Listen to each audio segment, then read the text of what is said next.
My name is Veronica Farmer, and I'm the host of Tech Tuesdays. I also lead the marketing efforts for Wesley Clover International.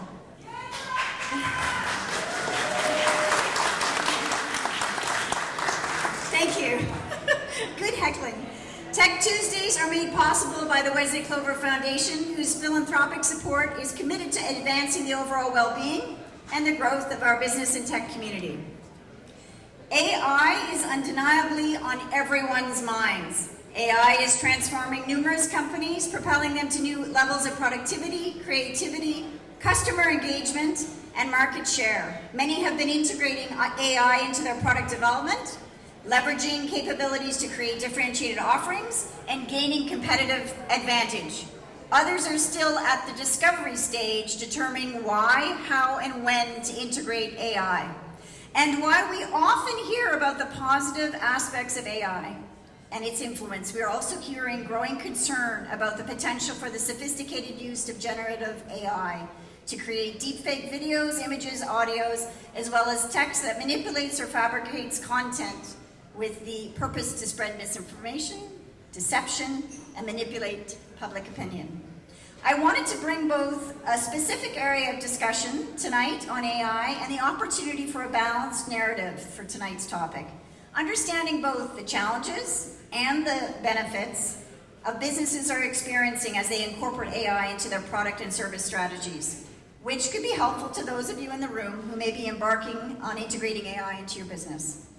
Our distinguished panel in front of you hopes to offer a unique opportunity to gain firsthand knowledge on how AI is influencing their respective companies' strategies, operations, and products. This discussion on reimagining business will be moderated by Walter Milt. Did I say the last name correctly? Canito. Walter is the founder and CEO of Praxium, where he consults in market research, commercialization, and business development in the ICT sector, including focusing on the Internet of Things. He's a board member of IoT Canada and a co-chair of the National Strategy Council, guiding the development of IoT, and by the way, that's artificial intelligence plus the Internet of Things, the strategy for Canada. As founder of IoT North, he hosts the Things Happen podcast and the Think Fest events to foster Canada's Internet of Things conversation and growth. Some of Walter's work includes reports on national and regional Internet of Things ecosystems to inform exports and FDI, foreign direct investment attraction efforts, as well as moderating and facilitating roundtables on opportunities and challenges for the solutions of IoT. Basically, Walter has extensive and diverse experience in ICT product management, IoT, hands-on software, research and development, commercial and account management, and technology acceleration for several prominent companies such as Nortel, Bell, Northern Research, Mitel, Ericsson, and the Ontario Centre for Microelectronics. Let it be known, Walter is a proponent of IoT and AI as a lever for economic growth and social good. So with that, I'm going to hand things over to you.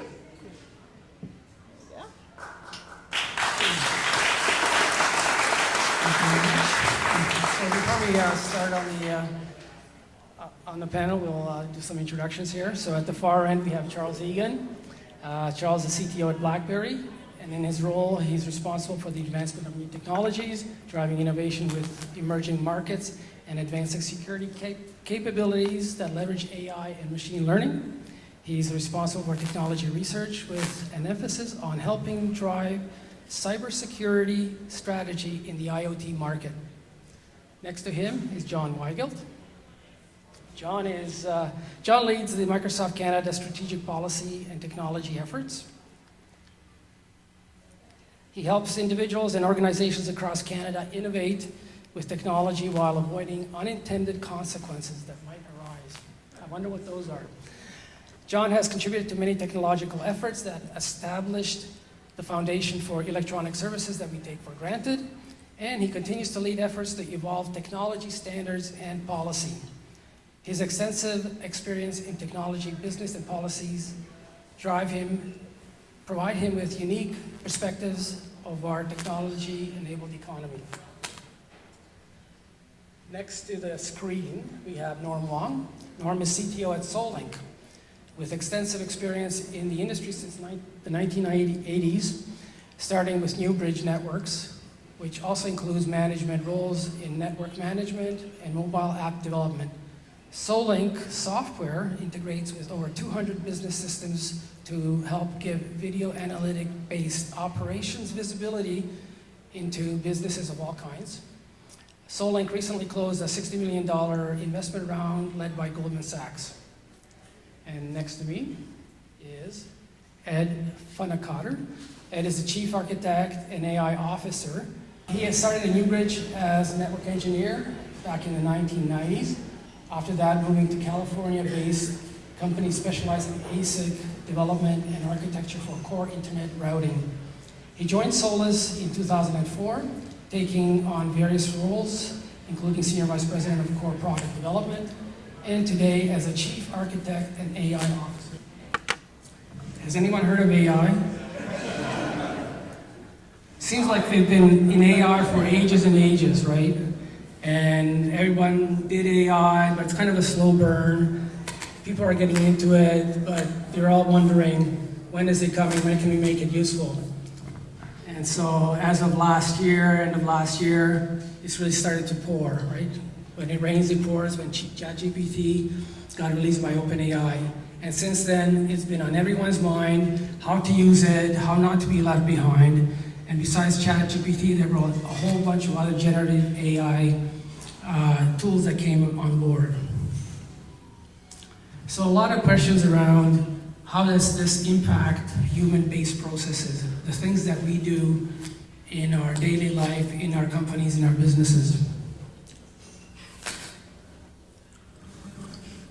So all kinds of questions arise. Will it remove drudgery? Will it assist and augment human endeavors? Will our quality improve as a result of AI? And a whole bunch of other things, including privacy risks. And the big one that a lot of people ruminate on is, will it displace and replace humans? So that's on the human side. But AI is not only impacting humans, it's also impacting the physical world through IoT, because the physical world is being digitalized. And if you look at what IoT really is, it has three big components. It has things and devices, connectivity, and analytics and control. And if you look at each of those big areas, big boulders, AI has a role there as well. So, for example, on the analytics side, we'll obviously analyze the data. AI has a role in connectivity, making the networks run better, making them more resilient, and so on. So similar kind of questions about AI's role on the physical world, on smart and physical processes. Will it make things faster, more efficient? Will it improve quality, greater functionality? And what impact do those physical things now running AI have on humans as well? And again, will AI and IoT displace and replace humans? A lot of attention, a lot of great forecasts. There's different people that forecast different things, but nevertheless, if you look at the CAGRs, they're fairly significant, both on the generic AI market, but also if you look at the AI and IoT market as well. So, why are we here? Well, businesses are faced with all of this. Implications on humans, implications on physical assets and their processes.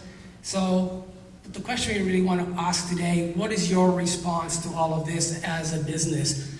Either looking at opportunities, how do these opportunities affect your top line? Are there opportunities for decreasing the middle line or the cost? Also, what are some of the challenges you have in applying, adopting, and adapting AI?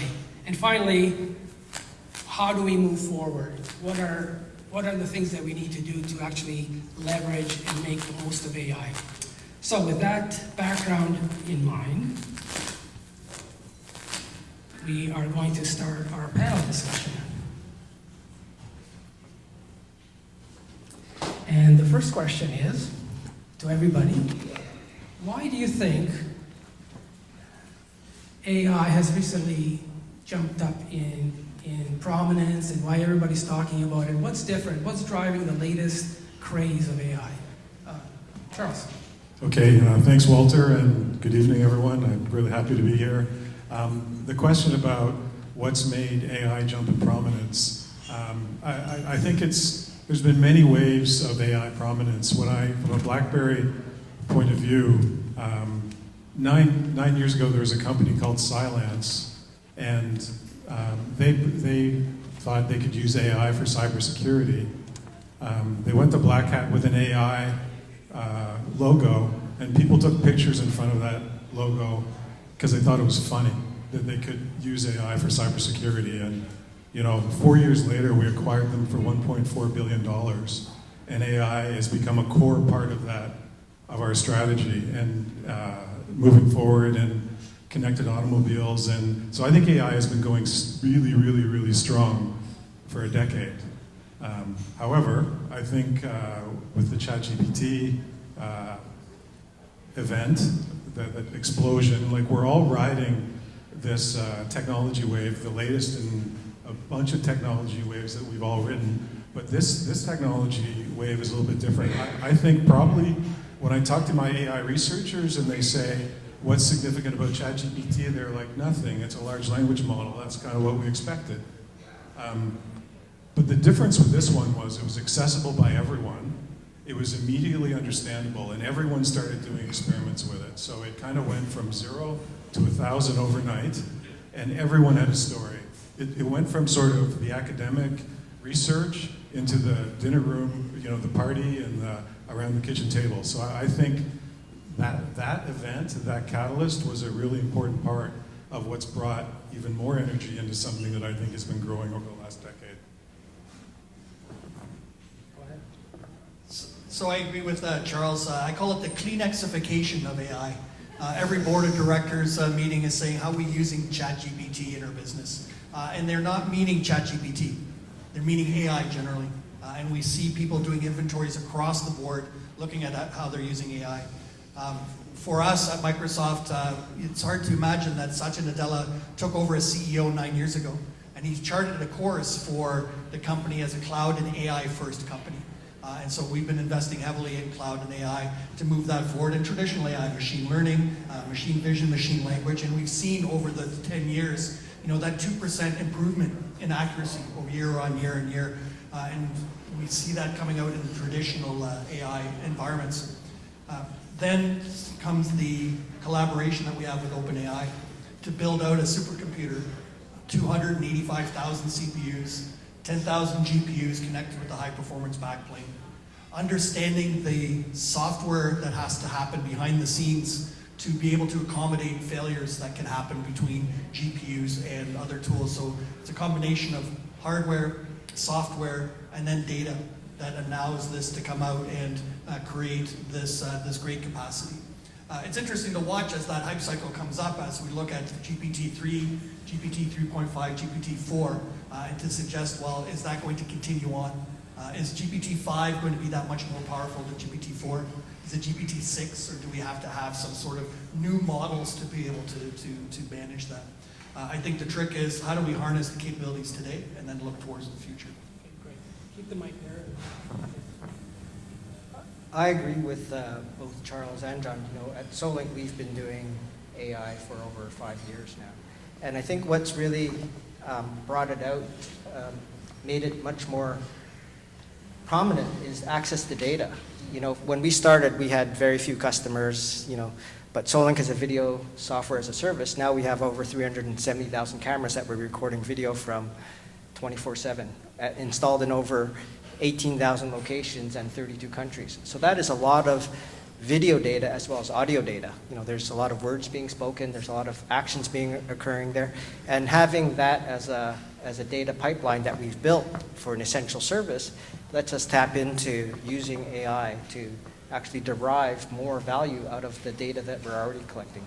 We also ingest a lot of business data. So correlating the business data of the transactions that occur on site to the video that we are recording with this video, we have the opportunity to run AI, test out different AI models. And really, I think the whole technology environment we have today with connected cars, there's so much data available that is already being used just to run much, as you mentioned it, in the Internet of Things designs of these services, we're collecting so much data.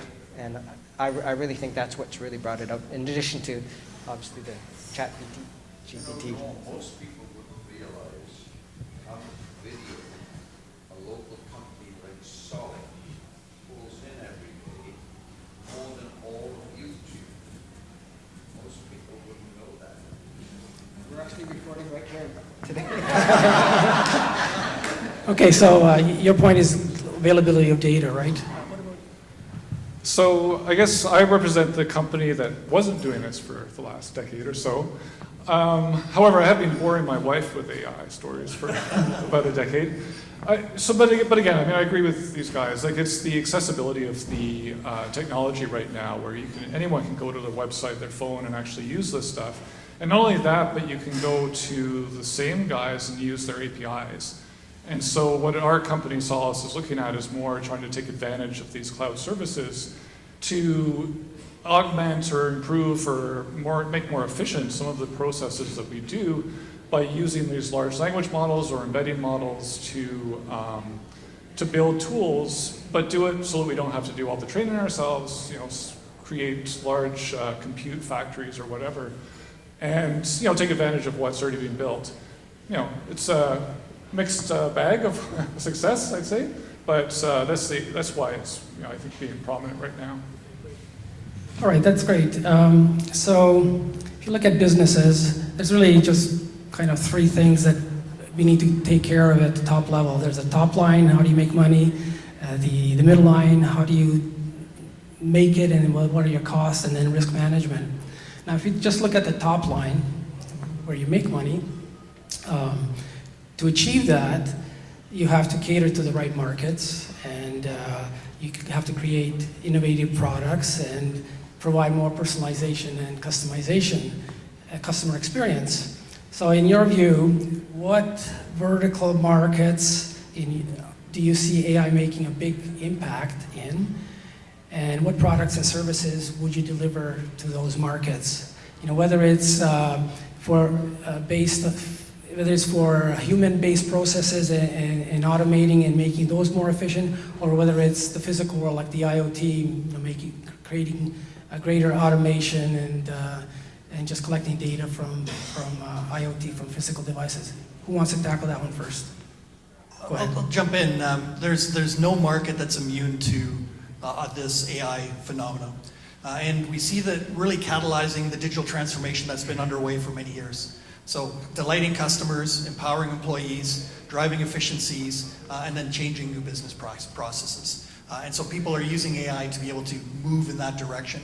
I think it's important to look at the shift that's happened from traditional AI, where you had the wizards in the back room, the data scientists, working through the data, creating the models, creating the scorecards that people inside the organization would use.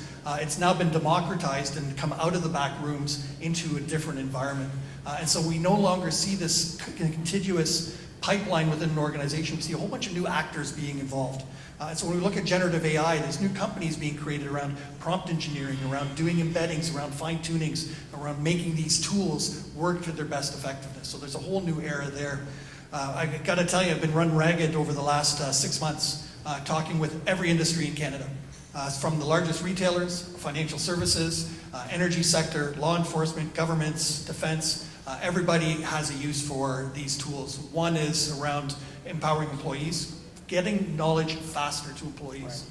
I got to tell you, it's amazing to see someone go from a traditional search engine that gives you 3,500 results, many of which aren't germane to what you asked for, to bring that down and get the authoritative source right away. There's a company out in West, they call themselves Blue Collar AI, and they put a large language model in front of blueprints for ships. And they help mechanics then find out, what type of specifications they have to torque bolts to. Democratizing these tools so people don't even see they're using AI in those regards. So bringing that out. And so I think you'll see this fusion between traditional AI, where you're doing indexing, you're doing your machine learning, you have your models built, and you'll put a large language model in front of it so that you can have a natural language interface to be able to communicate in better ways. And we see this happening with GitHub Copilot. right? Giving developers, almost out of the box 25% more efficiency to develop code and get rid of the mundane stuff of commenting or doing the simple routines. And so it's just astounding. Right. So basically, every market, every vertical is affected and impacted by AI. Charles, do you want to have that? Yeah, so I think any environment where we have data that's being analyzed for insights, aka all markets, right? So I think that's true. There's a lot of data and there's a lot of use cases. And I think it's not necessarily the panacea. I think, look, for example, AI and cybersecurity, where I focus, AI is a great tool in the belt in your tool belt to be able to help in cybersecurity appropriately. So there's lots of things that AI is very helpful for, but you don't lose all the other dimensions that are critical for cyber, like where the threats are happening, or the known vulnerabilities, or the cyber intelligence. Like those that don't learn from history are destined to repeat it. So I think AI can help automated decision making. It can also help in an area which is, okay, an event has happened, what are you going to do about it? So what the reaction will be, you can automate that so it happens faster, which I think is really important. And probably the one sub area that I think is going to be emerging is the edge-based AI that you talked about, Walter. So one of the central cloud large-scale AI models today, some of the attributes of that is personal information may need to go all the way into the cloud. There's a round-trip time, there's a large scale, there might even be accessibility issues. If you're in a connected automobile and you lose connectivity, your AI model has to be local. So I think the emergence of edge-based AI will be something we'll see on the near-term horizon, which will be another step function game changer. And that will allow us to keep our personal information closer to us and make the decisions, smaller decision trees, but to make them faster. And so I think that'll be important for IoT and connected automobiles in general. Okay, great. Anybody else want to tackle that, or shall we move on? Yeah. All right. So I would say, as a company that's trying to use sort of off-the-shelf stuff rather than specialized models that we've made ourselves, I think that the top-line actual building a product is quite tough in this environment, actually. I think that there's difficulty with using large language models with the chance of wrong results. And I think it's a real concern right now, because you can actually produce results that go straight to a customer that could not be correct, potentially. And when I look at what we're trying to build and where we can integrate this stuff, right now I'm looking at how do I build a tool or whatever that will have a person that will receive this and be critical of it. Because if they use it with no concern about it being potentially wrong, I think we can get ourselves into trouble. Now that may change. I think these things are getting better. The large language models are getting better, but they're not yet at a state where you can just take what they produce and say it's valid. So it's for us, I would say it's more of a tool for internal development rather than directly for our customers at this point. I very much agree with Charles, what you mentioned, and John, where I think a lot of what we'll see with AI is that people won't even know AI is being used in the background. And we don't sell ourselves as an AI company. We don't pitch it when we're talking to customers, but we address their problems that they're looking to have solved. So if you have a valid business model and you're selling a service, I think there's the opportunity to use AI to solve problems that were very difficult to solve before. And one example is, for one of our big customers, we have Dollar Tree, over 3,000 locations installed now. And one of the things that they have is they pay a lot of fines to the Occupational Safety and Health Administration for exit route obstruction. So they can get fined on their first random inspection of up to $15,000, and that fine can increase if they're a repeat offender. So in the past, in 2021, they paid over $600,000 in fines just for having boxes placed in front of exit doors. And we've implemented, using our video pipeline, a very simple AI model that will look and determine when a door has been blocked, and it can alert our customers right away. So they don't know necessarily that AI is behind this, but it is just a part of the value that we're offering them to reduce their bottom line. And it increases our top line too, because we're going to charge extra for this capability. Okay, so we kind of concluded that AI affects everybody and all markets, right? And so you have to play play in AI in all those markets, whatever markets you're serving. But to serve those markets, you still have to be innovative, whether or not you're delivering AI products. So my question to you is, can AI help you become more innovative in the design process, in the feature set that you bring out? So that's adjusting the top line, but let's at the same time talk about automating some of the other processes to become a little more efficient and less costly. How can AI help you achieve both better innovation in design and operational efficiency? Yeah, I think there's lots of opportunities here. I think there's a few things that I see as being very useful for even today's technology, and it's being, Copilot is a great example, and Copilot is a great name because I think it's not just in right now with GitHub Copilot where you're doing your coding or you have the chat interface. It's having something to talk to and to push you past. Sometimes when you have a mental block or you just want to try out some ideas, this technology amazingly can bounce stuff back at you that maybe was in the back of your brain, but you didn't have it in the forefront. And I think from an innovation point of view, that can be very helpful to just keep you moving. I think the coding tools that exist right now for sure help you out. And every once in a while, again, when you get that coding writer's block, these things can just get you a little bit further. They're only going to get better. And right now, it's at the point where, yeah, maybe you get 20, 25% improvement in productivity. But I think over time, we'll see far greater acceleration of just how quickly you can develop new things. People are worried about people losing jobs. I think it's just a matter of increasing productivity. You might have the same number of people, you're just doing twice as much. And that's not a bad thing.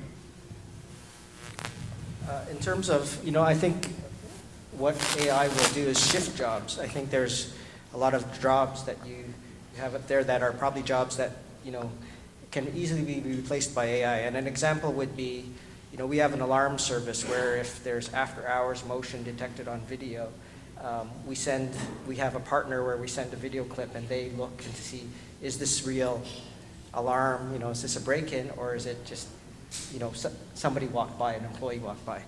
That is being done by people now, and we pay for, this service for the per thousands of, videos that they verify.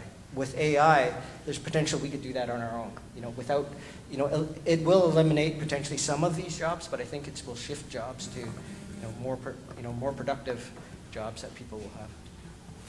Yeah, so I definitely agree with Norm and Ed. I think humans are very important, and they're humans in the loop. The jobs will change. I think, human plus AI will probably be more efficient than human alone in many disciplines, medicine or, lots of areas where automation can be applied. I think to the question about the innovation and creativity, if you look at an experiment that DeepMind did, they created AlphaGo, which was an AI that could beat the world's best Go players, and it was trained by the world's best Go players. And that was cool. That was hard to do. And they went through chess and all these other things, but Go was the true pinnacle. And then they created AlphaZero. AlphaZero didn't have any of the human wisdom applied. And in very short order, AlphaZero was beating AlphaGo because it didn't have the human bias. So AI is excellent at coming up with creative things that you never would imagine as a human, because all through history, we've never thought that you could do, X, Y, Z. And so AI doesn't know that.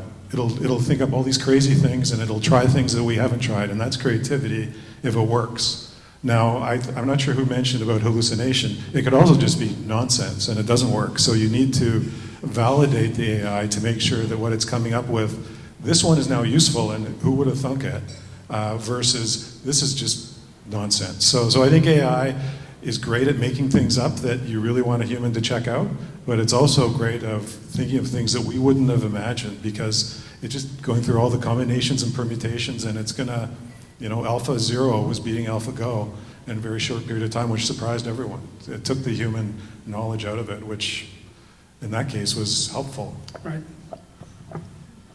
I think it's important to remember that we as people are uniquely creative. We're critical thinkers. We are innovative. And we have to be very, very cautious not to, and here's the $3 word of the evening, anthropomorphize these tools. Let's stop. Anthropomorphize. Create human characteristics, right? And so, we've got a playbook at Microsoft that says it's not called hallucination, it's called fabrications, because people hallucinate, right? And so let's make sure we recognize that we as people are uniquely tuned to be creative and to do that. AlphaGo, or the second one that won, it was just an exhaustive test, right? It didn't create anything, it just tried all permutations and combinations. And so it's important that we see these tools as, complementing individuals, hence the name Copilot. We've tied it to our mission statement at Microsoft. AI empowers individuals and organizations to achieve more. We found organizations in Canada that have a successful AI strategy tied to their mission statement. And so that's important. I think another piece is we also have to remember what we see on ChatGPT as a consumer version is not generative AI in general. That there are enterprise versions that don't fabricate, that are grounded in fact, that you can minimize the temperature settings so that they don't fabricate untoward, and so that we get that certainty. And so as we start to look at all these tools, let's make sure we double click on them to understand, hey, what is the context of these tools and where are they being used? One last thing that I think is important as we talk about where's the top line, bottom line, and ongoing activities. I had the opportunity over the summer, because we get to read a little bit outside of work, read a book called Power and Prediction, written by 3 authors, University of Toronto, Creative Destruction Lab. And they talk about how AI is going to see its way into the marketplace, into the communities. And they talk about this idea of point solutions, application solutions, and then systemic change. And they use an example of electricity, starting off with electricity as a point solution for lighting, moving to an application solution, going in the basement and replacing that steam engine with the belts and whatnot, and then to systemic change, getting these vertical factories now into horizontal factories, putting small motors into sewing machines, et cetera, et cetera. They suggest to you, the reader, that we're in the point solution, application solution space. And I find myself in talking to the financial services, retailers, that this is indeed the case. They're taking their anti-money laundering algorithms, their robotic process automation, and they're putting ML in there, machine learning in there. Why? Because it's easy and there's no rules that need to hold them back. We see the applications coming in with co-pilots and other type of applications, the video cameras and whatnot. We see that being built out. Again, the rules base is really simplified. As you start getting into some of the more complex things, think about government and the rules and the nuances there. Think about healthcare and the rules and nuances there. We haven't even started to see some of the systemic change that's going to happen now. And so that number that you saw that Walter put on for McKinsey, the trillions of dollars, I would suggest to you that that is point solution, application solution. And we are really now looking for that systemic change that's going to happen. And that's going to be across not only generative AI, but also AI in general. One last piece that I think is important, as we talk with organizations across Canada, what's equally compelling around some of the use cases that they have is use cases that they're not doing. How many people rode the blockchain wave a few years ago? Blockchain everywhere, we're going to change our databases with blockchain. That's kind of settled off now. So we have organizations that are looking and say, we're not going to use AI in that regard, in that manner. We're not going to use AI as an oracle. And what was really interesting, I talked to an insurance company, they said, look, 10% of our cases are silly simple. We're going to use AI to do the silly simple cases for 10%, and we're going to take that burden off of our claims adjusters. And so now the claims adjusters use their creativity, their nuance, their complex problem-solving skills on the remaining 9%. And maybe next year it's going to be 12%, and maybe next year it's going to be 15%. But they're going to chip away at that as AI gets better and they get that muscle and understanding so they don't go off the rails. Okay, thank you for that. Now, John, you mentioned a word that triggered me. Being a hardware guy, you mentioned the word temperature, which is a physical attribute, right? And I thought you were going to talk about IoT, but of course, a different context altogether. So, to get on that track now, can you, and Charles, specifically, since you're on the AIoT Canada National Strategy Council, talk about applications of AI in IoT? Yeah, so I've kind of alluded to it. I'll more directly talk about it. We have something called BlackBerry Ivy we've co-developed with Amazon, which is an AI ecosystem or framework for starting off with automobiles.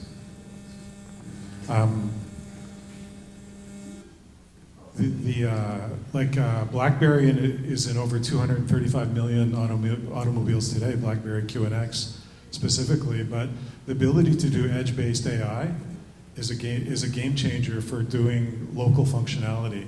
And not only that,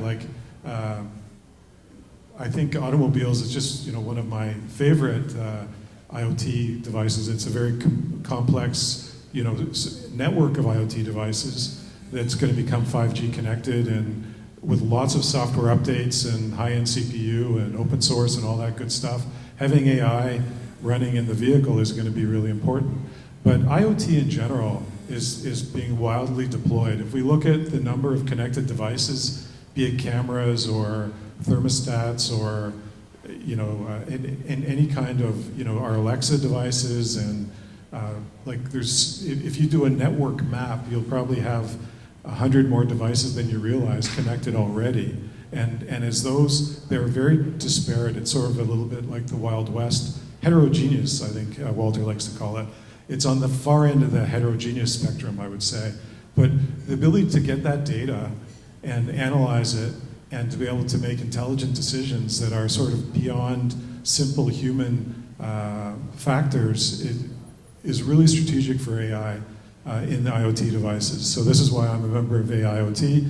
And one example I heard that was maybe making it more real, the Google data centers used AI to manage the coolers and fans. And this is a very large, complex problem. Super smart air conditioning people were managing this, but they got a 30% energy savings because the system was sufficiently complex that the AI was required to create that kind of efficiency. So that's a real world example, and there's so many more as we tame the Wild West of IoT. Okay, great. Anybody else want to add anything on IoT?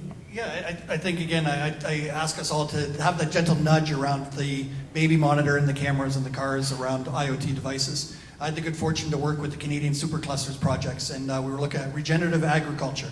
And oh my goodness, the smart farms of today are brilliant. These are IT factories in their own rights.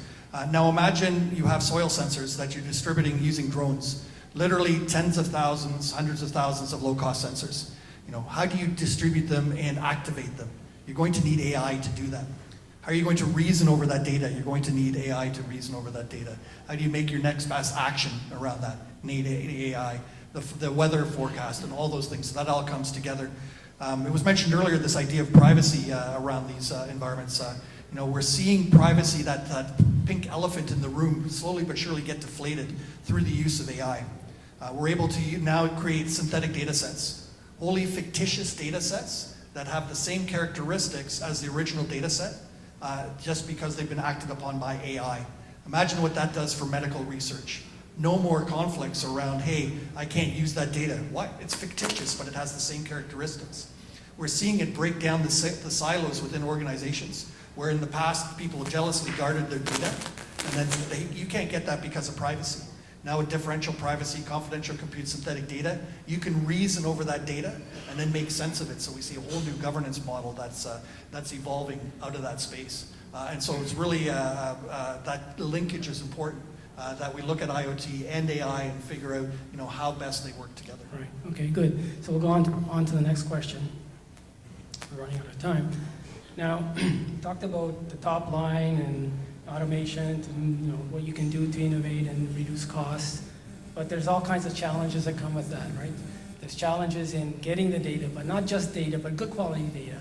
There's challenges in talent. Attracting talent and having talent to do all this stuff.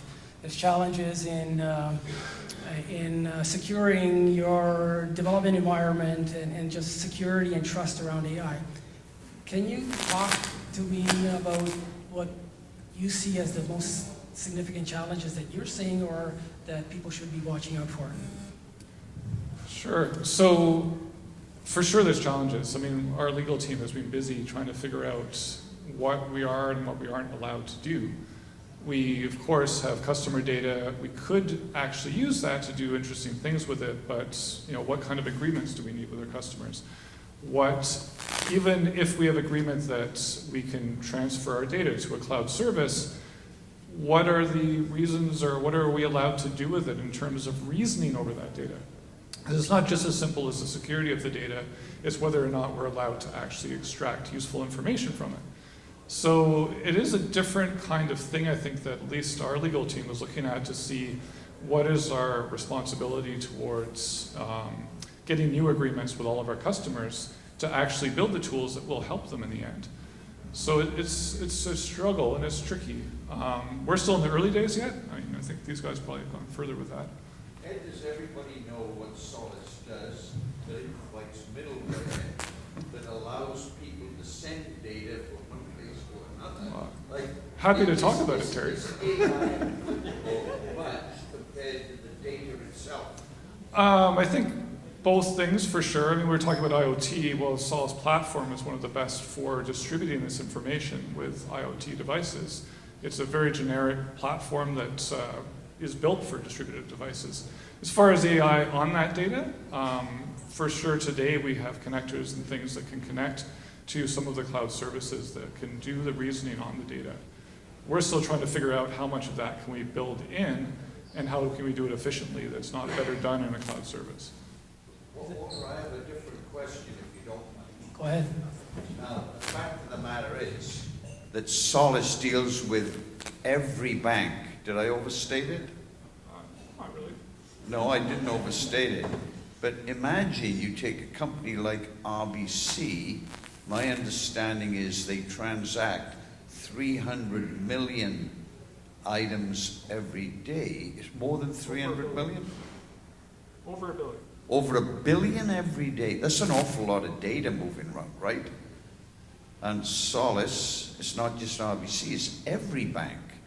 I would have thought AI is definitely applicable to Solace. Oh, for sure. Okay, I don't want to embarrass you, Ed. I don't want to do that. And here's a funny story, Walter, for everybody. Just down the road here is a little road that comes in, and it's called Solent. And so Solink is to the east side of Solent, and Solace is to the west side. And yet, as I see them sitting here, Ed is on the east side, and Norm is on the west side. And I'm not sure if you deliberately put them opposite the way that Solent is based.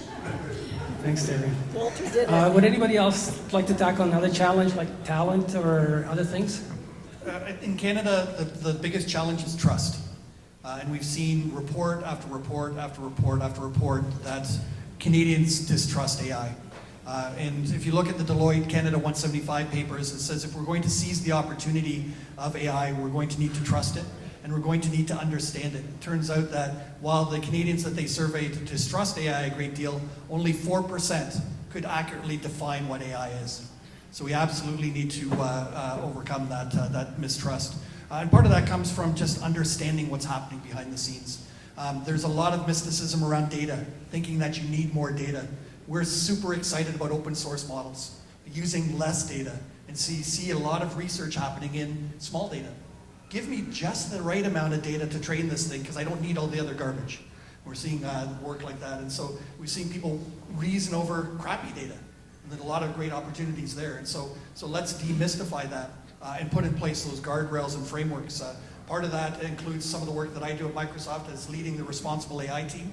And so we've made the pronouncement that we're not going to put in place sensitive uses of AI that restrict on Canadian rights and freedoms, can harm individuals, or have bias in them. And we've actually foregone business because the company that was trying to use our tools didn't abide by those tools. And we need to have more of us doing that and committing to having trustworthy AI as we roll out the solutions. Because as our CEO said, there's some areas where you want to innovate by breaking things. AI is an area where you need to be thoughtful and deliberate to make sure that you're doing the right thing. Okay, great. Now, another challenge is money, right? Investment. How do you find the investment climate for AI these days? Is everybody gung-ho as everybody else, or are they more restricted? It's ride the wave. Everybody's investing in AI right now, and so go in and be bold around your asks. I was talking to venture capitalists just a couple months ago, and they're saying Canadians are so restrained with what they're asking for, right? The one person said, look, I knew they needed $50 million. They only asked for 5. So come on, right? And so. Okay. All right. Anybody else want to add on to that? I like that ride the wave. Like it's definitely happening. It's I was kind of having an internal discussion to say how many new AI positions have happened as a result of ChatGPT or the increased interest in large language models. And I think we're yet to see. I think every researcher in the world is looking at the implication. And I think I'll say stick to the basics. Label your data, get the right algorithm, monitor your model. When your model's wrong, go and correct it. It's not as sexy as it sounds, but it's important to really make sure we build up a foundation of these models that you can trust.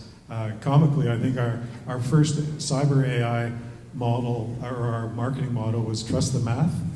People didn't. So having more explainability to the AI from the experts, I think, is important.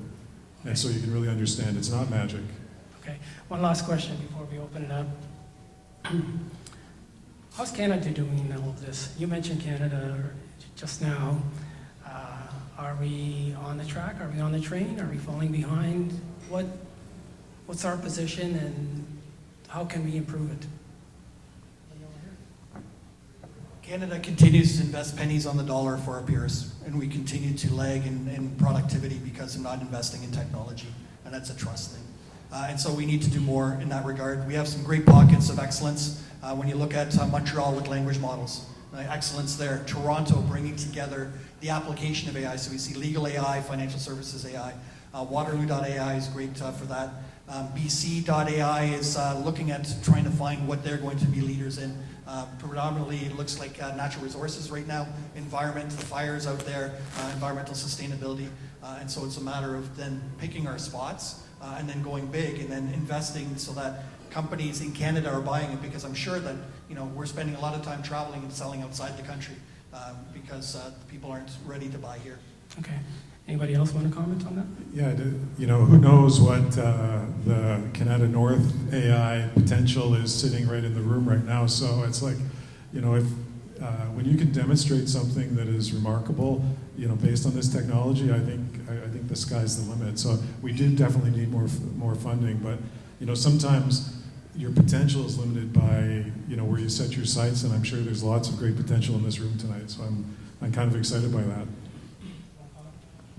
Yeah, I just want to agree with Charles. I think we often do ourselves a disservice up here in Canada especially. I think I was talking to a guy today just about writing up a report for a government program, and he was saying that what he was working on was fairly normal, and I said, this is not normal. This is very high technology, very complicated. It's just because you've been doing it for 15 years, it feels normal to you.